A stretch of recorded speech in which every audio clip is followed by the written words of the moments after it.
Summer may be winding down, but a water war is still heating up in Wisconsin. FOX 6 investigator Brian Polson shows us how a new kind of powerboat is prompting a wave of local ordinances all over the state. Yeah, Ben and Stephanie, there is hardly a more sensitive issue on Wisconsin lakes right now than so-called wake boats. That is, boats designed to make bigger waves for water sports. State lawmakers may or may not tackle that issue in the next year, but in one small town after another, residents say they can't afford to wait, and that is pitting neighbor against neighbor. When you grow up just steps from shore, it's hard not to feel at home with water under your feet. You know, we're trying to be responsible, respectful boaters. Corey Kincaid has raised 3 boys at Blue Spring Lake in Palmyra. But in recent months, they've been filmed and kind of somewhat harassed. He says their affinity for competitive wakeboarding, we have one boat that goes back and forth, has made them targets. You know, we just don't want people hating on us. I don't think anybody is going after their kids. We have said, hey, back off, you're coming in too close. Ryan Tobias believes so-called wake boats like Kincaid's are doing damage to the lake his family has called home for generations. If the lake is damaged, if the bottom is going to be damaged, if the shorelines are going to be damaged, that's going to impact all of us. That's why he and others want to restrict their operation on this 150-acre public lake in eastern Jefferson County. You can see across the lake here. It's very small. With a mean depth of just 7 feet, wake boat critics say Blue Spring Lake is especially vulnerable to the slow, plowing speeds typically associated with wake surfing, which require a boat to operate with its bow pointed up. And that prop wash going down and scouring the bottom of the lake. Wake surfing relies on special fins that push the wake to one side, creating a wave big enough to surf without a rope. Only Corey Kincaid's boys don't wake surf. They wakeboard. Seems like a lot of confusion. Much like water skiing, wakeboarding uses faster speeds, a divided wake and a tow rope. Still, as Kincaid's boys get older, they are learning to master more complicated tricks. That's kind of where you need a bigger ramp. And the trick to doing that starts before they pick up speed. Can we have to go slow just for a second to get some ballast on? Wake boats automatically draw lake water into built-in ballast tanks that make the boat heavier and the waves bigger. That's the big controversy. In other words, critics say it's not necessarily the sport that matters. It's the boat.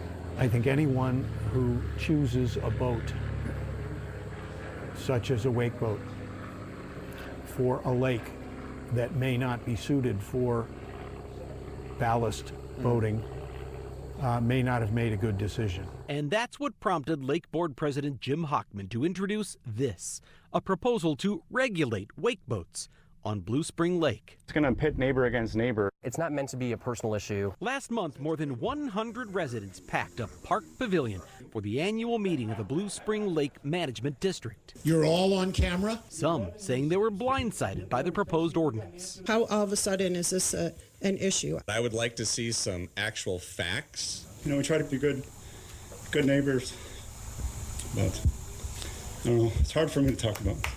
Hockman now says I made a mistake. he should have been clear. It was just a draft. Got that, Fox? I made a mistake. But while a few spoke up in defense of wakeboat owners, You are videotaping 10-year-olds. more than half Look at the water. expressed concern for the lake's ecological health. When the wake boats go by, the waves come crashing in. It affects the weed beds, the lake bottom, and the fish habitats. I started seeing boats going through the water like this, and behind them was a trail of brown. Wakeboard boats don't have poop. That was our lake bottom. What's happening in Palmyra is part of a larger statewide water war that's being waged one small town at a time. 31 communities now have ordinances restricting artificial wake enhancement, more than half approved in just the past 9 months. You can't get rid of local control. Many of them crafted with the help of Jeff Meisman, director of the Last Wilderness Alliance. A lot of people say, well, you're just trying to ban wake boats. That's not true at all. Meisman says wake boats themselves are not the problem. How they're used is. It's the artificially bigger waves that matter. Correct. Especially, he says, when they're used on more than one lake. Ballast tanks cannot be emptied. And so they run the likelihood of transferring aquatic invasive species. Meesman says he'd like to see a state law that requires ballast tanks be inspected before a boat can enter a new lake, as well as a law that keeps wake surfers off all but the largest Wisconsin lakes.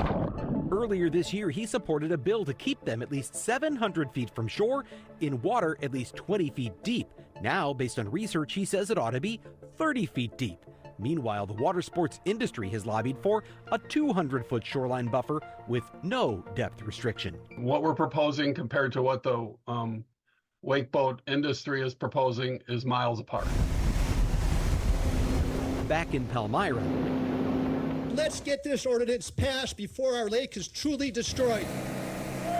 board members agreed to slow down and study the issue further. Goodbye, everyone. Have a lovely day. But only for another 90 days. This group does not want to wait to see what happens in Madison. Leaving Corey Kincaid with a lump in his throat. Just trying to enjoy the lake like everybody else. And his neighbors with a wary eye. I'm just really worried that, what could potentially happen out here. On the future of a shared natural resource. The Water Sports Industry Association, or WSIA, has been lobbying in defense of wake surfing. We asked WSIA for an interview, but a spokesperson did not respond to our email. Meanwhile, a pair of wake surfing bills, both sponsored by Republicans in Wisconsin, died in the last legislative session, and now it's unclear if lawmakers have any plans to bring them back. Senator Andre Jacques of De Pere declined my request for an interview, and State Senator Mary Felskowski of Tomahawk didn't even respond. Finally, State Representative Cindy Duco told a resident of Blue Spring Lake, local action is the fastest way to protect their lake.